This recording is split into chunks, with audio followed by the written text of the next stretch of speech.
Tell everybody the good news of Corey LaJoie, and I appreciate that. She usually gets you there by preaching from across the top.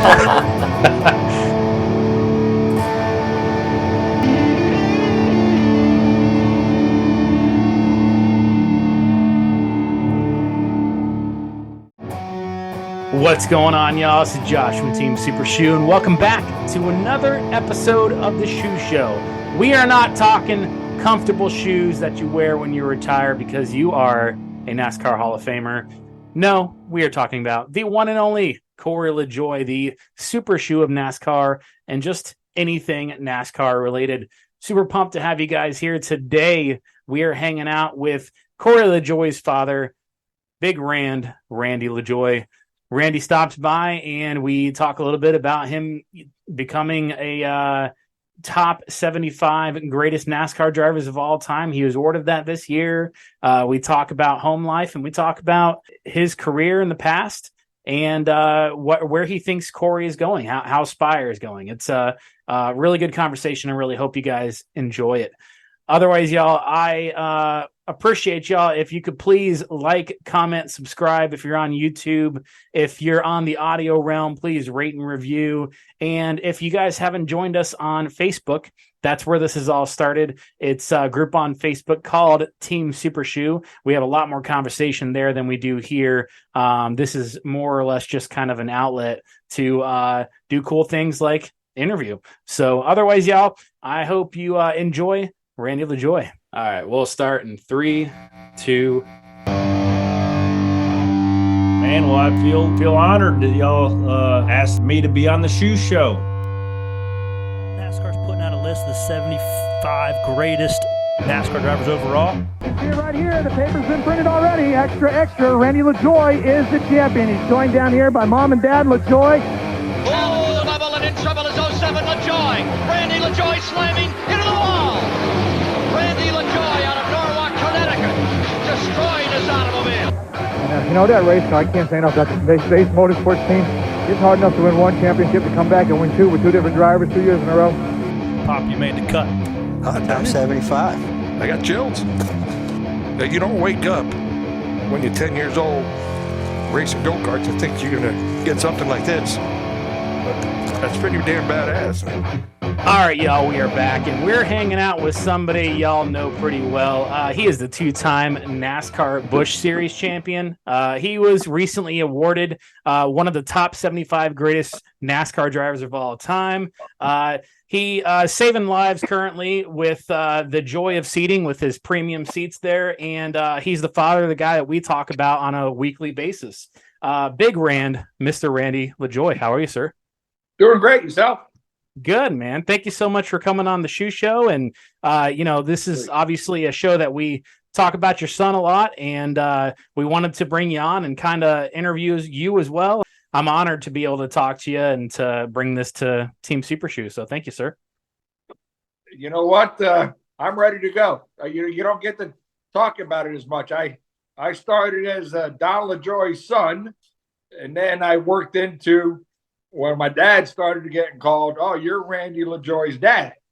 So then it was, Corey LaJoie's my son. Well, now it's Corey LaJoie. That's Corey LaJoie's dad. So it's pretty cool to see what I've been called since my career started.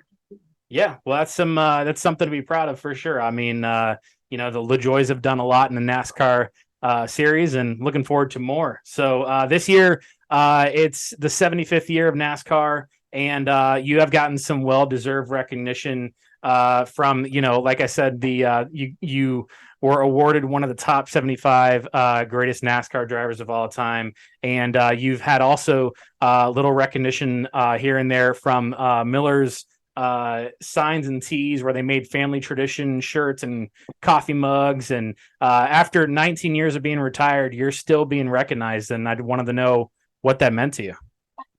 Well, when you can have a coffee mug, Anheuser-Busch, I think it was 4 or 5 years ago, they did a commemorative can for Busch champions, and then they started in '97 for 10 years. So I made the cut. So my name was on a Busch beer can. I got some in my office still, and first thing Corey wanted to know, he's like, did you get paid for it? I was like, no.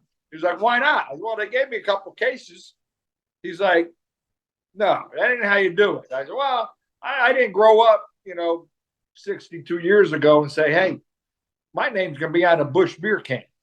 Right. And that's pretty darn cool. They were a series sponsor for 25 years and, they've been good for the sport.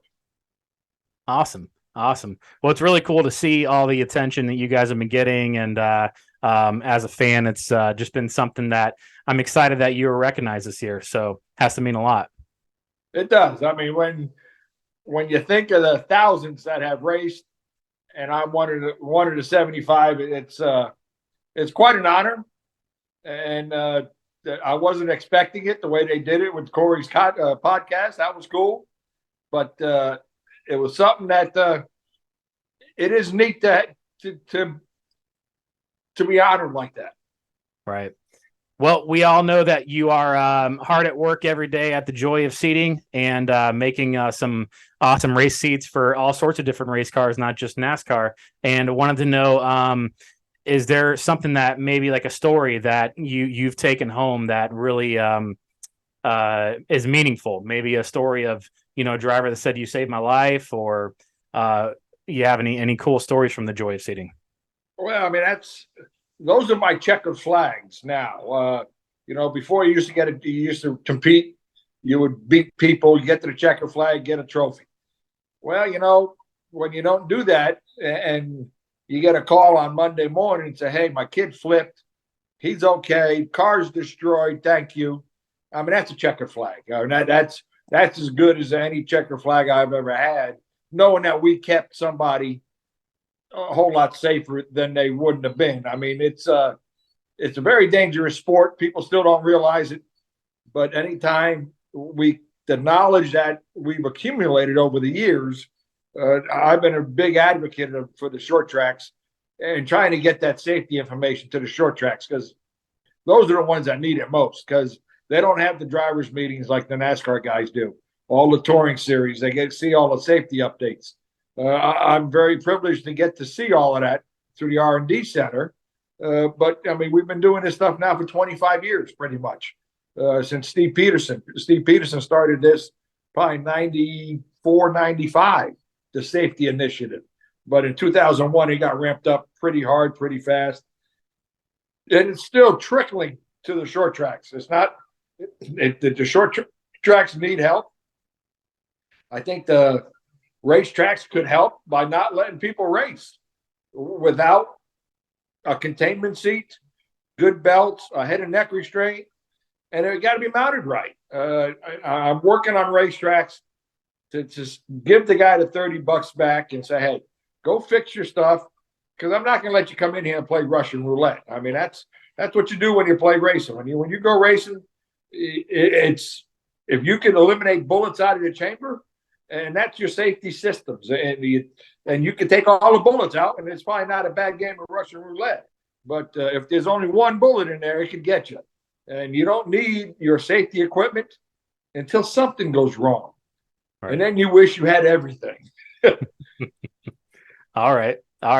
Well, wanted to rewind back to your career when you won your 2 Busch Series championships. Bill Baumgardner, if I said that right, he was the owner of Base Motorsports, and they're kind of an up-and-coming smaller team, and at least back then they were. And I wanted to know, how do you feel Bill helped your career and your outlook, going forward? And also, do you feel like there's any comparisons at all between you and Bill and, say, Corey and the owners of Spire? Do you see any comparing or contrasting there? Well, I mean, I'll get into that later. But first, I mean, Bill, there's always one door closes, one door opens, and you never know what happens. I mean, it wasn't planned. They were coming off a championship year with Johnny Benson. Johnny Benson was moving to the Cup cars. They didn't have a sponsor. They were losing Lipton Tea. They didn't have a driver. I had driven a race for them at Rougemont, North Carolina. and we lost a couple laps and made them both up and finished fourth. And Bill told me after the race, well, he told me before the race, he goes, how you doing? I was just filling in because Steve Bird and I grew up together, the crew chief on that thing, Billy Nazowitz. He was the old Richie Evans crew chief, so we all knew each other from New England. And it was a great team. And Bill said before that race, he says, well, welcome to have you. He says, but I'm going to fire you after the race. I said, okay, that's fine. So after the race, he says, not only am I going to fire you, he said, but if you ever need a job, call me.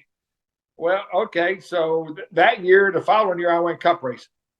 And it didn't work out so well. And so I called Bill up. I said, Bill, I need a job. I said, you told me I could have one. He says, I said, I could probably bring Fino with me. I said, they could be. He said, well, I need a sponsor, and you got a job.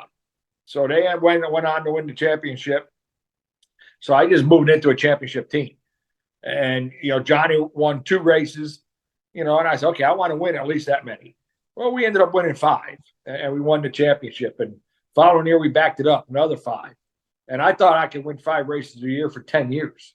But things change. So Bill was great. I think I'm still waiting for a couple bonus checks. But I've been on that end of a couple owners with checks, and I never really done that good. Right. All right. Well, you've been retired since 2004. Wanted to know a lot has changed in NASCAR. Do you have any what do you think of NASCAR now? Do you think that's going in the right direction? The places are full. I mean, they're putting on a show. I mean, it's this new car, it was needed. And there's definitely growing pains with what they've done, and they always will be. But what they've done with this car it was very well needed to protect the owners from themselves, because if racing people in general, if they get $25 worth of sponsorship, they'll go buy $50 worth of parts, and they think they got it at half price, but they still spent a lot of money. Well, that's what happened when before this new car. I mean, the engineers, people are so darn smart, computers and all of this stuff. They were building parts for these cars that if you didn't have them bolted on, you were 4/10 off. And okay, 4/10 nowadays is 15 spots. So when do you have to? So the owners were tired of spending ridiculous amount of money on the part of the week. And they might be 2 weeks late because the other guy had it for 2 weeks. So this new car is a plus. There's just a lot of, when they started with a clean sheet of paper, I'm not sure enough people in the room had a clean sheet of paper, because there's some very smart people in this NASCAR circle. And there's some of those things in that car you wouldn't think a smart person did. But they're a whole lot smarter than I am, but they're fixing a lot of the issues. And I think NASCAR's in a good spot. I mean, racers are always going to race. And, as long as you entertain these folks. I mean, that's one of the things I've learned. I've been doing a pace car driving for the SRX series the last couple of years. And that is an entertainment business. You have to entertain those people. And, we played the sold-out crowds, I think 5 of the 6 events this year. And when the drivers put on a show, the people are excited. And if the drivers don't put on the show, the fans aren't that excited. But then again, the SRX is totally different than what you see on Sunday. Sunday's serious business. And those guys they want to stomp you into the ground. So if they get a chance to beat you, they will beat you bad. And it's crazy to see how some teams get on a pretty good run, and then other teams, they don't go on a good run. But that's racing in general. There's always a wave. I've ridden the wave a bunch. On the top of that wave, you look like you know what you're doing, and I went on the bottom, sucking wind too. So it is definitely a up and down sport. All right. Well, you have had quite the rivalry, and from what I've heard on Dale Jr. Download and other little podcasts here and there, it sounds like it's still a little bit there of you and Buckshot Jones. And I wanted to know, Corey's built up a few little rivalries this year. do you think that the rivalries make drivers more determined, make them better, or is it more of a distraction? Both. It could be both. I mean, it gives you a little nudge to outrun them, out snooker them. I mean, I never really thought that I couldn't ever outdrive the guy because he couldn't drive. That's besides the point. But when you always, as a driver, you feel you're the best one there.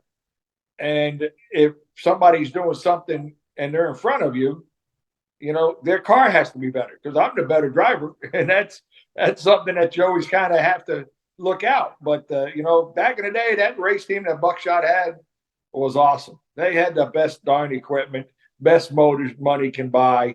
And he was a dart without feathers. He hit a lot of stuff.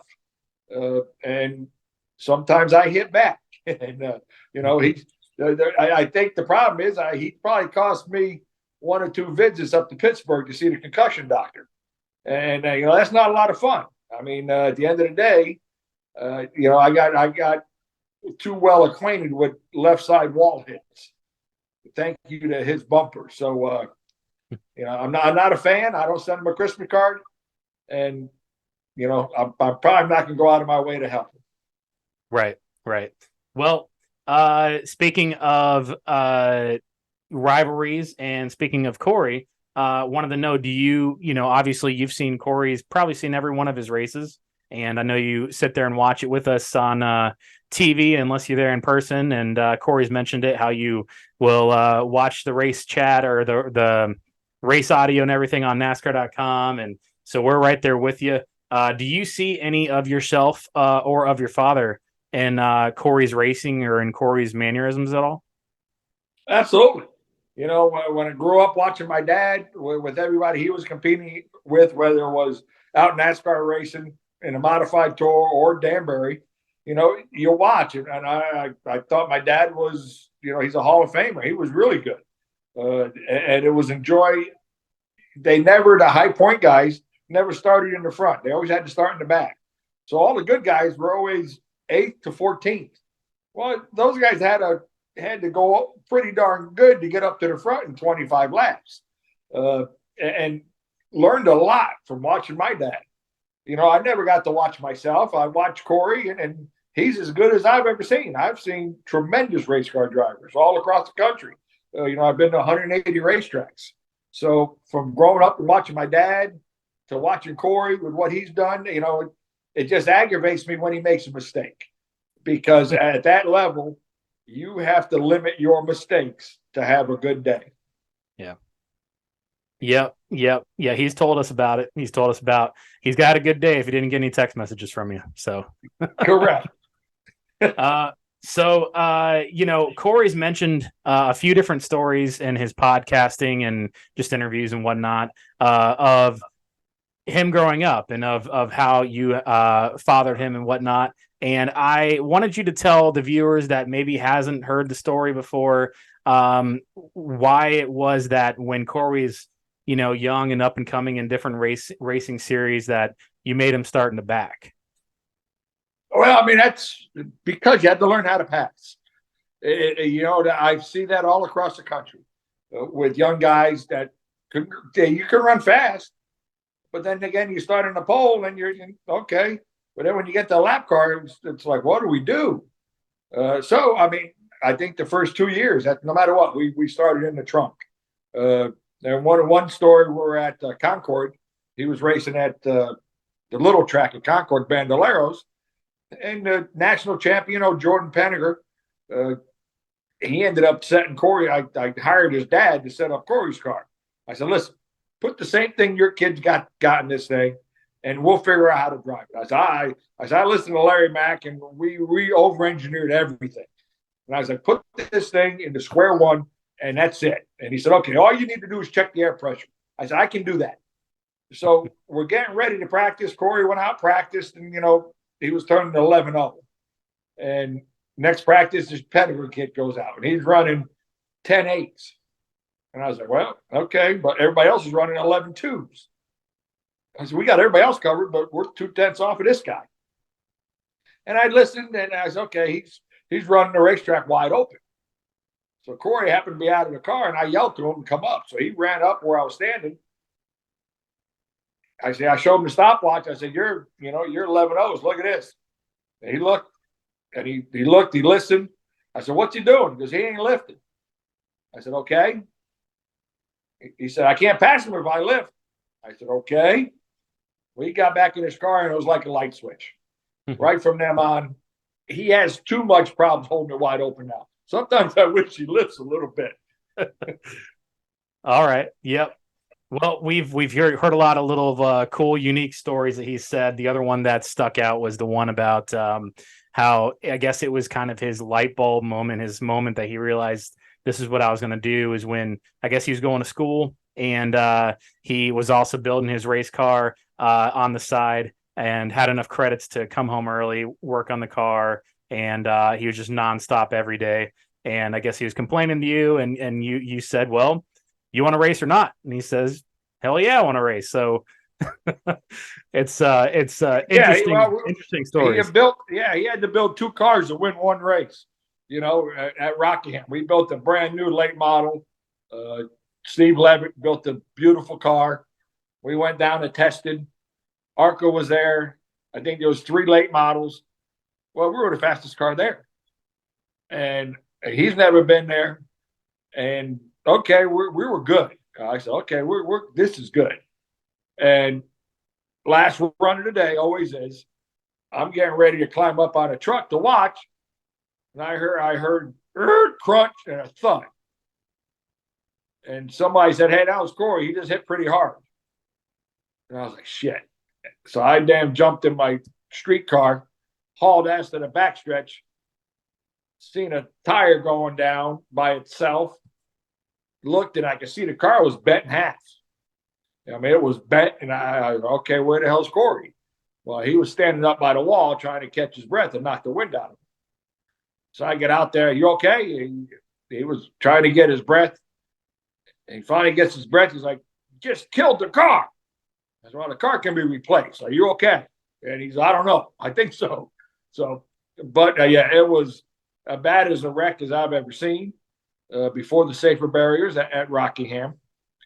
And that was something that we didn't have a car. We were done. And one of the ARCA guys there,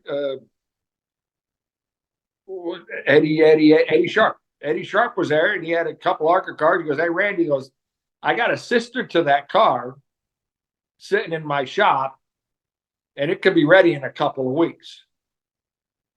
I said, really? So, okay, on the ride home, he unloaded his car. It was nothing. It was done. And I said, okay, Corey, I says, tomorrow after school, go up and see Eddie Sharp. I mean, it was a 45-minute ride.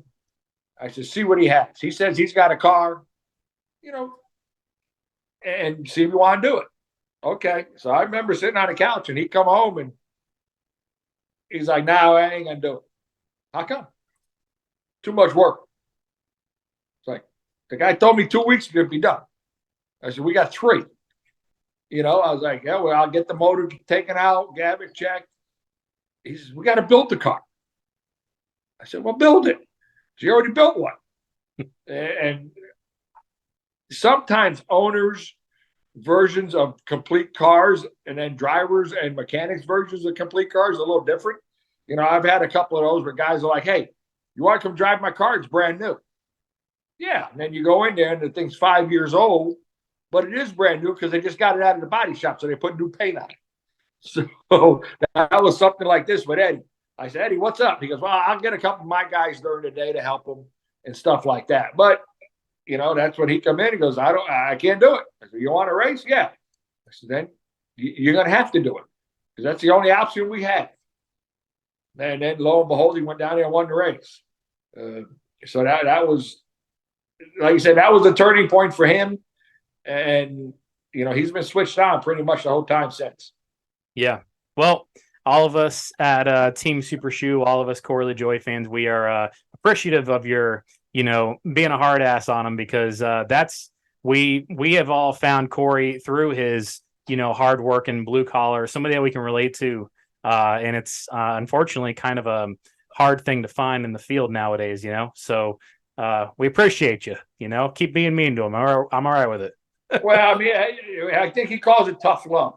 Yeah. I mean, at times it could be mean. I'm going to do things a lot different with the grandkids than I've done with him and Casey, just because I've learned some stuff.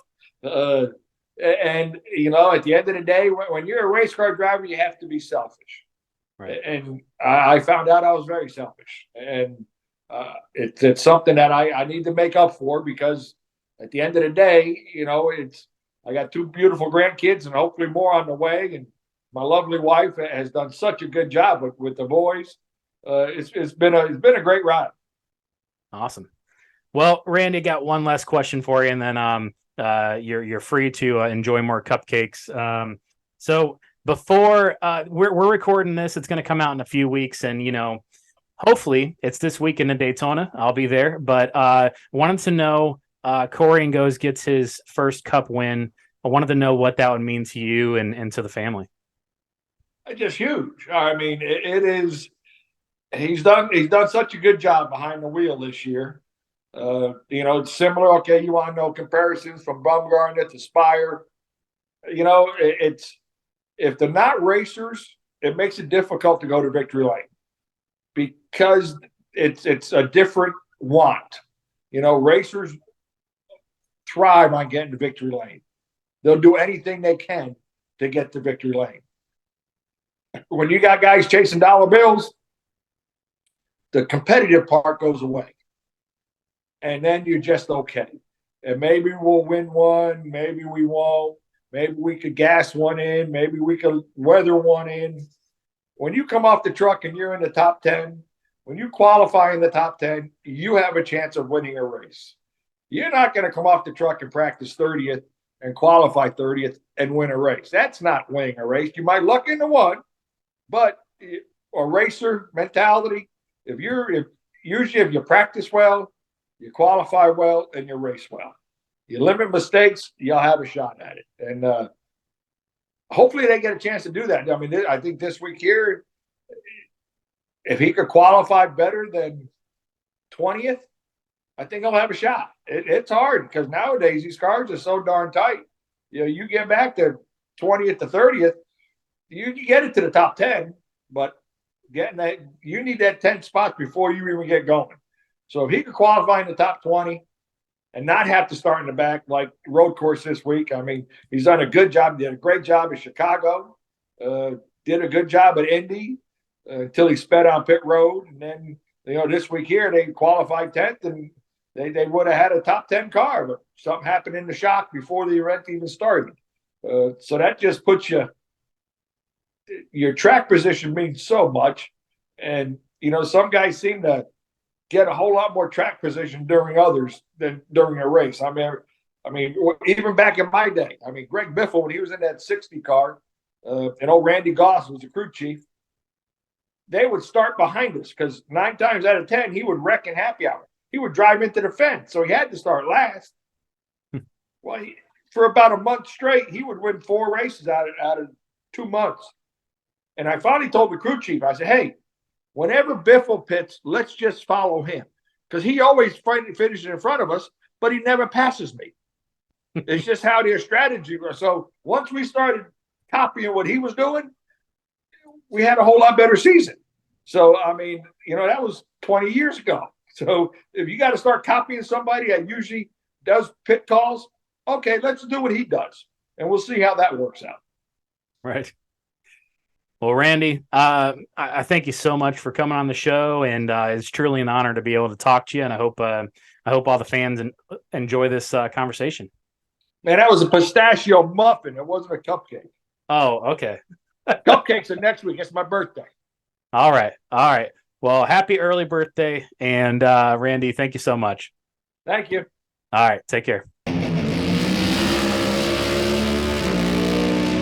Randy, once again, thank you so much for coming on the Shoe Show. It really is an honor to be able to talk to you and to bring you on the show. And hopefully everybody out in Team Super Shoe enjoys your insight on NASCAR and on Corey and on your history. You had quite the career. So otherwise, y'all, I appreciate you watching. If you guys could, again, please like, comment, share, subscribe. Most of my viewers on YouTube, they come back, but they're not subscribed. So it would help me a ton if you would subscribe. It helps everything as far as the algorithm goes to continue to push the videos out more and more. So all of Corey LaJoie's fans get to see it. If y'all are on the audio realm, please rate and review. And again, if you don't hang out with us on Facebook, that's where it's all started. Team Super Shoe. It's a group on Facebook, and we have so much more conversation there than we do here. Otherwise, y'all, I appreciate you so much. Thank you again for hanging out with me. And until next time, God bless. Stay safe. Go Corey LaJoie.